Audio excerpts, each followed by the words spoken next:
Testing 1, 2, 3, 5, 4, 3, 2, 1. Houston, come in. My name is Charles M. Duke Jr. I go by Charlie.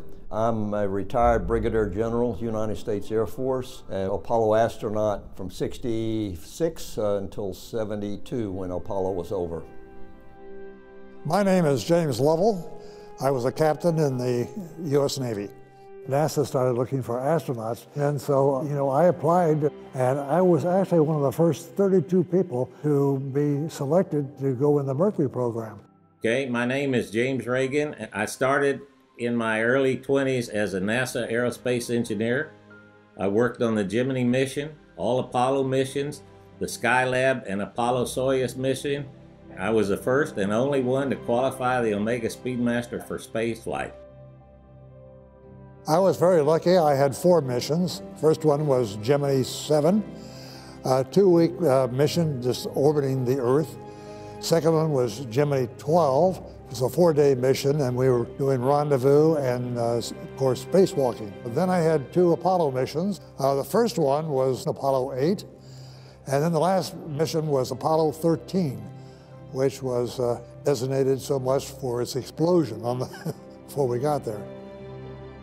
In Apollo, there were 9 missions to the moon. I worked on 5 of those, but only got to fly once. And my flight was Apollo 16. I landed on the moon in April 1972. I have trained all of the 6 crews that landed on the moon and their backup crews for those missions as well. And that would be Apollo 11, 12, 14, 15, 16, and 17. I don't know if many other people can make that comment. On Apollo 8, I was not supposed to be on that flight. The day of launch, I was on the top of the tower, all set to go into the spacecraft. My 2 companions had already gone through. I'm all by myself now because the ground crew was helping the other 2 get strapped in. And I thought to myself, they're really serious. We're going to the moon. This is it.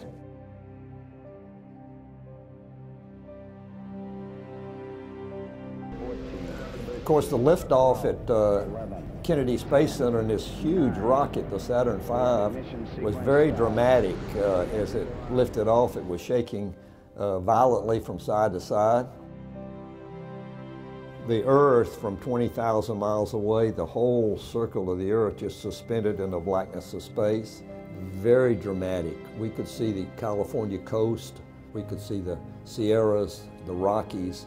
All the land was brown, and the oceans were crystal blue, and the clouds and the snow were pure white, and there it was suspended in the blackness of space.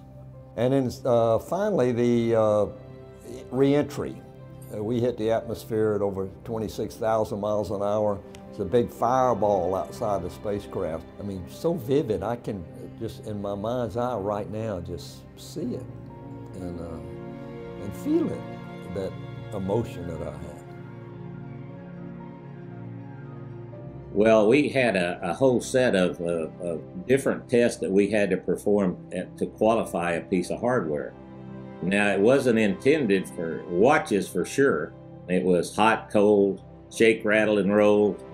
And we had temperatures cycling up and down, and it passed all the testing that we did. And I had to do some of the testing over again when we got into these other programs like Skylab and the shuttle program. I would suspect that the longest piece of NASA equipment, since it has been doing a very good job all these years, is really the Speedmaster. That's the only one I can think of that's been there the whole time. Been there forever.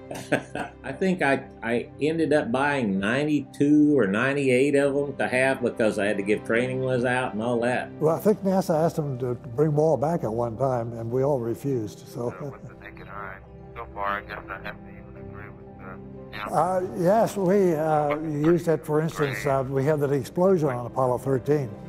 Consequently, we're losing our oxygen.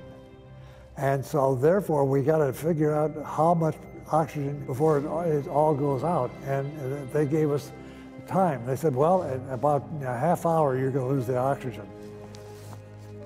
So we looked down here to make sure that we knew, where it was, so we weren't unprepared to go into the lunar module Well, we still had things to do in the command module, but that's when the Speedmaster came in handy. When they worked for everybody, they saved the Apollo 13 mission. So we didn't have any power in the command module. They had to do the one burn that was the most important burn coming back in, and if they missed it, they would either fly off in space one way or come in too hot and burn up. And at exactly 14 seconds, he pulled that off and he got it right on the ball. He come right in. It was amazing. We were very lucky. When we finally splashed down on the Pacific, and we saw water dripping down on the windows, and we looked at each other and we said, we're back. What I can recall on Apollo 8, the moon was almost all dark on the near side, just a sliver. And suddenly then we burst around to it, and the sunlight came out of everything. It was kind of amazing because to be the first people to ever look at the far side. You know, we've seen the near side of the moon for eons, and then suddenly, as we came around the far side, you know, sunlight started to sprinkle on top of the tops of the craters, and they started to come into view. And seeing the moon as it was, and then all of a sudden looking out and seeing the Earth, very small. I could put my thumb up and completely hide it. A full moon to me on a clear night is one of the most beautiful sights I ever see. And I can see my landing site, not exactly, but I see the area of the moon where I landed. Gives me a very nostalgic feeling that, you know, I'd like to go back. I look at it in a little different light because I was there. I saw things. I looked up close, and of course I sometimes look up at it every time there's a full moon and relate back to those good days.